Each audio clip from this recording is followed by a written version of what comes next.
Hello to all of our listeners, and welcome back to The Parent Solution, your one-stop shop for all things educational. I'm your host, Kimberly, and today's episode is a guest episode. This week, I have Dr. Katie Nall with me, and I'm super excited to have you on. Dr. Katie, welcome. Thank you so much, Kimberly. It is an honor and a pleasure to be on your podcast. I appreciate you. I'm excited to have you here. Do you want to maybe tell our listeners a little bit about yourself? Sure. I'm all the way in Florida. I have a PhD in mathematics education, and yet I still have 3 grown children who talk to me. So I feel like I had some success as a parent, and now I have the luxury and pleasure to be the grandmother of 5 adorable granddaughters. So I get to recover from all the mistakes that I made as a parent. Very nice. They're all girls. All 5 are girls. All girls. Wow. I have 2 flowers, a state, a street, and a award. I have an azalea, a lily, a Georgia, a Lane, and an Emmy. Wow, very nice, very nice. That's quite the variety of names. Right? Yeah. So you said that you are looking to present some sort of solution or present solutions, and I know you have a very, from what I've seen, a very powerful solution for parents, but also for just people in general. Do you want to maybe talk about that a little bit? I would love to talk about. In fact, Kimberly, it's going to be hard for you to stop me from talking about it. I was a late in life student going back to school in my mid-50s to earn my PhD in mathematics education while I was working full time. At the time, I was an administrator at a school, at a college. And I had so many students, Kimberly, who came to me and said, I have 1 class left to finish to graduate. And I said, that's great. Let's get you registered. Let's go. And they would just kind of sink back into the chair. I could see them starting to sweat and their color would change. I said, what's wrong? And they couldn't speak. So I'd get on the computer and I'd look up their record and I'd say, oh, this is great. You only have 1 class left and it's math. Well, I'm a mathematician. So I always thought, you saved the best for last, right? Mm-hmm. That is not the way they all felt. Of course and not. I wanted to help these. Yeah, right. There's so many people that feel that way. And I wanted to help these students so that they could finish the class, graduate, get a career, go on with their lives. And it was just pivotal for their whole future. And I couldn't find a way. So as part of my dissertation research, I went out and looked, how do you help students overcome fear and anxiety about math and test taking? And you know what I found out, Kimberly? Nothing. There was like nothing out there. And so I thought, this is terrible. There's so many people I know personally who struggle with that. How can there not be anything? But I recognized my question as a word problem. And as a word problem, what you do is you just extract what you need that is valuable. And what was valuable was, how do you overcome fear and anxiety? That was the year 2010. And in that year, I caught Nick Ortner's 10-day tapping summit. It was all about how to reduce fear and anxiety about finances, about relationships, about cravings, all kinds of things. Nobody mentioned math. Nobody mentioned tests, but it was about relieving fear and anxiety. So I thought, what do we have to lose? And I had a room full of students who were crying because they couldn't graduate. And you and I know the best kind of clients are desperate clients, right? Because they will try anything. Yes. So I would take them one by one and I'd say, hey guys, I have no idea if this is going to work or not, but let's just try it. And I would show them what we're doing and they would do it and then they'd leave. And so I sat there and waited and I waited and I waited. And after a few weeks, one by one, they started coming back and they said, I'm not sure, but I think I'm passing this math class for the first time. You are? Kimberly, I had no idea who was more surprised, them or me, because I didn't know if it was going to work. So I thought, this is amazing. My first TEDx talk was all about that experience. I enjoyed it so much that I said, more people need to know about this. This is awesome. So although it took me 4 years to earn my PhD in math education while I was working full time, what I really, really, really wanted to do is I wanted to train people in how to do this. So I became a master trainer in this process called Emotional Freedom Technique, or EFT, also called tapping. And it took me 8 years to become a master trainer while working full time, twice as long as it took me to get my PhD in math and education. But now I'm training others. I have clients all over the world. I've helped students not overcome math and test anxiety, but a variety of different things. Now, how did I become a master trainer? I took levels 1, level 2, level 3, quantum, which has to do with past lives. That's very interesting. Trauma tapping. I became a supervisor, a mentor. I actually do picture tapping for people who have trouble identifying exactly what they're working with. And now I'm a trainer. So that's why it took me so long with case studies and exams along the way. And I'm very proud now to be able to train others in this amazing, amazing technique. Can I tell you a few stories? Yeah, I would love to hear. It sounds very interesting. Okay. So one of my first stories is I had a student who had taken her SAT, her Scholastic Aptitude Test. That's the test that many high school students take at the end of their graduation before they go to college, and the colleges look at them. And she did very well. She had scores that she could get into her college of choice, but she knew she could do better, and she wanted to increase her scores so that she would increase her ability for scholarships. So she registered and paid for a second time, studied every day, got through everything, and took it, and her scores went down from her first score. Oh, she was frustrated, but she knew she could do it again. So she registered and paid for it a third time. She's a high school student. Life got in the way. She forgot to study. Then it was the Sunday before her test that was coming up, looming on the Saturday. And she panicked. She called her mom. She's like, oh, I don't know what I'm going to do. Her mom hired me, and we tapped for 1 hour on a Monday, 1 hour on Wednesday, 1 hour on Friday. She took her SATs for the third time on Saturday. Her scores went up 90 points. That's a significant jump from her first one. Right. And it was all about the tapping. Now, what's interesting, Kimberly, we didn't tap on test scores or anything else. We ended up tapping on all the other stuff that was going on in her life. And I had permission to tell her story. She is certainly will tell you that the reason why her scores went up was because the release of all the other emotions that we did during tapping. So that was pretty cool. From my TEDx talk, I had a mother who lived in Switzerland, and her son was going to boarding school in Belgium, and he was struggling with math.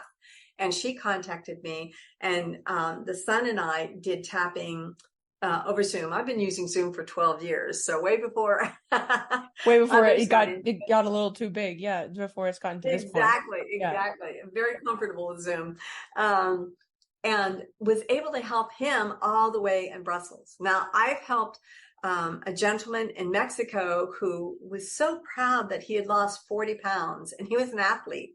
He was so glad to have lost all that weight. But every time he sat down to dinner, he was scared to death that one meal was going to put all that weight on, so he couldn't enjoy his meals. And after tapping with him, he was fine. I've helped Canadians get over grief, over deaths. I've helped people feel better about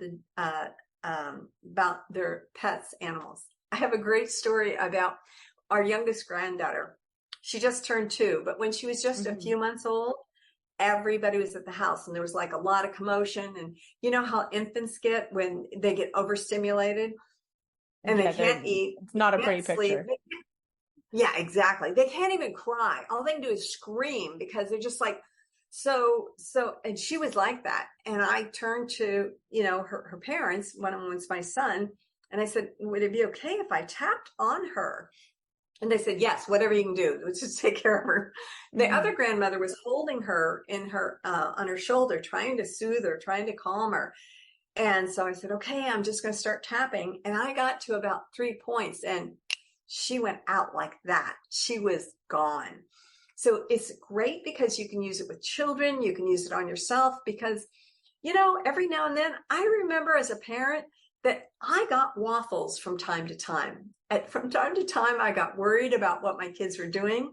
I had anxiety about whether I was a good enough parent. I had fears about their lives. I was frustrated a lot. And there were days that I was just so lethargic and tired from all the stuff going on. I'm also exhausted and stressed. So that's what I call the waffles. And what I do now is help people dissolve their waffles. Would you like to have an example? Yeah, why not? I am all for it. Let's do it. Let's try it. Okay, Kimberly, I'm going to treat you like a new client. And what I would do is I'm going to ask you a series of questions. And the only thing I ask is that you answer them truthfully. Of course. So the first thing I tell my students all the time, I am many things, but I'm not a mind reader. So if I'm going to help you, you need to be honest with me. So exactly. I can appreciate the candor. Yeah. You got it. You got it. You got it. Okay. So the first question is, in the last 24 to 48 hours, have you had anything that's caused you any waffles, caused you worry, anxiety, fear, frustration, lethargy, exhaustion, or stress? I would say it's a rather minor thing, but I would say it's an annoying pet, or rather a pet who continues to misbehave. And that's definitely causing some stress. Okay. And when was the last time that this pet misbehaved? Oh, probably a couple hours ago. A couple hours ago. Yeah. This is going to be fresh. Okay. And when you think about that pet misbehaving just a couple of hours ago, what emotion is coming up? I would say frustration, definitely frustration. Not so much fear, but definitely frustration, definitely a little bit of anxiety. And yeah, frustration with not being able to understand why, like, you know what you're supposed to do. I'm just asking you to do one simple thing and you don't want to do it. And that's pets for you. It's a dog. And she knows she's supposed to behave, but she doesn't want to. So that's causing some anxiety for sure. Okay, so you mentioned frustration, anxiety. Mm-hmm. Which one's stronger? I would say definitely the frustration aspect of it. Frustration. Okay. And from the top of your head to the bottom of your toes, where do you feel it in your body? I would say my chest area. That's usually when I'm getting frustrated or any sort of anxiety problems. It's usually where I feel it is in my chest area. Good. Okay. And from 0 to 10, where 0 is like, no big deal, things will work out, and 10 is the most frustrated you've ever been about anything in your entire life.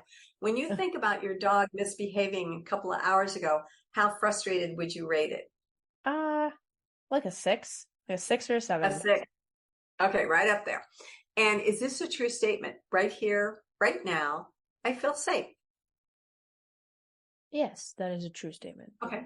And for your listening audience, I would ask you the same kind of questions. And if I feel safe is not a true statement, there's a lot of alternatives, such as someday I hope to feel safe, or I accept that emotion, or I know things will get better.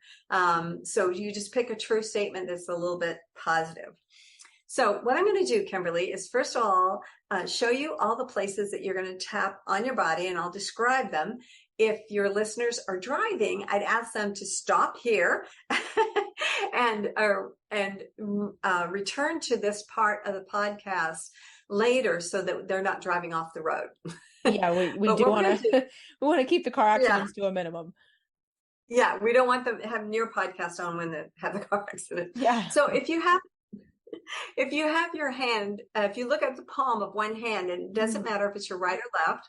So you're looking at the palm of one hand, and the area between your wrist and your little finger of that hand, use the 4 fingers of the other hand and tap right there on the side of the hand. So we're using 4 fingers. I'm using 4 fingers of my right hand to tap on my left hand between the wrist and the little finger. And you can use either hand. It doesn't matter.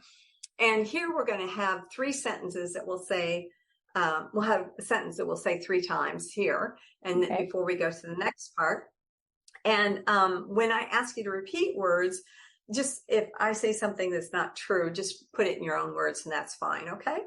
Okay. And then Sounds next good. one is on the top of your head, and you're going to tap right on the crown of your head, and you can use either one hand or the other hand or both hands, doesn't matter.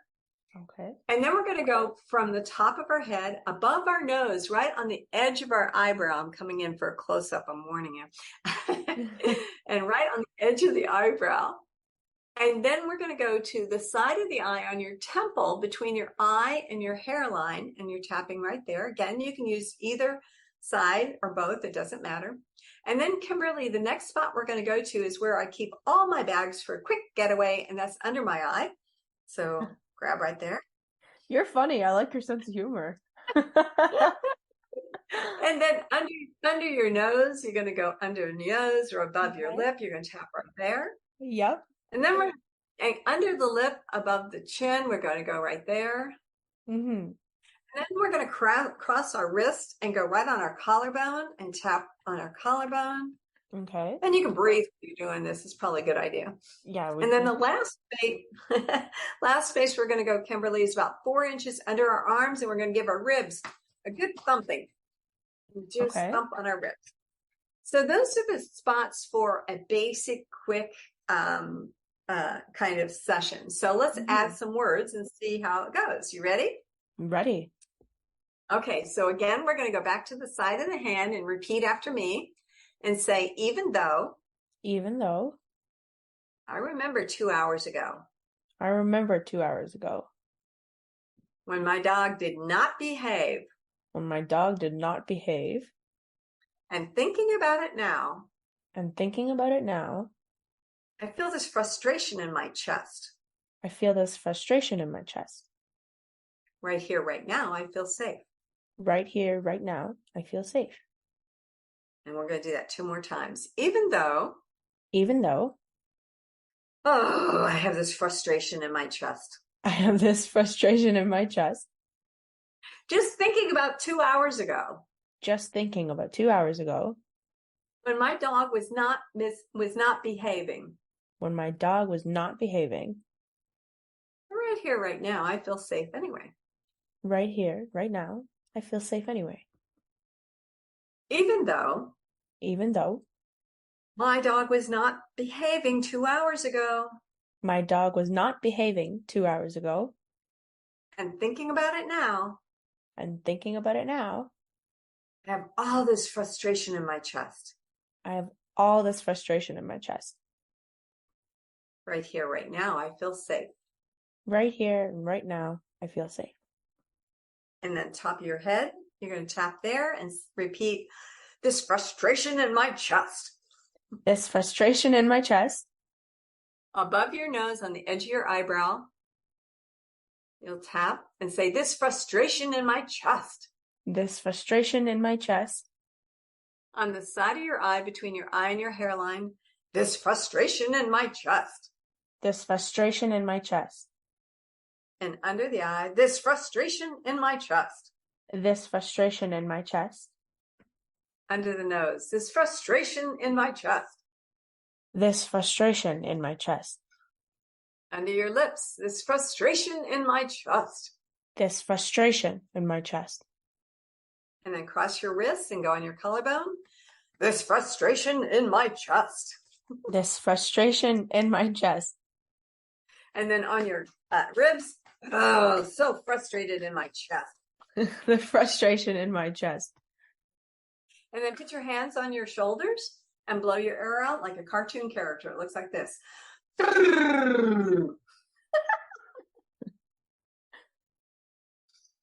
So, Kimberly, I want you to think about 2 hours ago when your dog was not behaving. And I want you to think about the frustration in your chest. From 0 to 10, how frustrated does it feel now? I would say about a 3. That was very helpful. If you do that again, it will go down so that it's not even noticeable. The power of repetition. Yeah. The cool thing about this is there have been clinical studies that have done all over the world, Kimberly, and they have found that this technique is just as effective as a therapeutic technique called EMDR, eye movement desensitization reprogramming. The difference is with EMDR, you have to be sitting in front of the therapist in case you have a traumatic experience, reliving it, and the therapist can bring you back. The value about EFT is that you can work with a mathematician over Zoom, and more powerfully, you can do it yourself. It's non-addictive, non-invasive, and people have control and are able then to control and manage their own emotions. And I don't know about you, Kimberly, but I think some of my worst memories about being a parent is when I didn't have control over my own emotions. So teaching your parents this tapping technique can be incredibly valuable so that they can control their own emotions and consequently teach their children how to control their own emotions so that you can be more productive, you can be healthier, and you can control your life. I think that's an amazing alternative. I have heard of EMDR. I've never tried such a thing, but I have heard of it with varying sorts of success rates. But I do think that my personal opinion on it is that it is rather, it can be rather traumatic or invasive, like you said, if we want to use that word, just because of the fact that you are having to relive what is presumably a pretty traumatic experience that would have changed whatever the course of your life is, right? So I think that that's a very empowering way too, that EFT is a very empowering alternative to that, because it's something that you can do yourself, right? Like with the proper guidance, but it's something that you can do yourself. And I love that, because in my business and in my life and in pretty much everything I do, I practice empowerment. I try to preach empowerment of the individual rather than necessarily having to rely on other things, right? We want to give people the tools and the toolkit to be able to do those things themselves, particularly with students, right? Like working with students a lot, I find that they don't have the resources, they don't have the knowledge or the know-how. So my job is to give them that toolkit and to give them the skills to be able to put in that toolkit for them to pull on when they need them later, right? I was quite literally just having a conversation this morning with one of my students, and she was complaining, not complaining, but she was complaining because she wasn't happy about doing a hard project that we were working on. She says it's too hard and I can't do it. And so we had to have a discussion about why we do hard things, right? Why do we do hard things? And grow.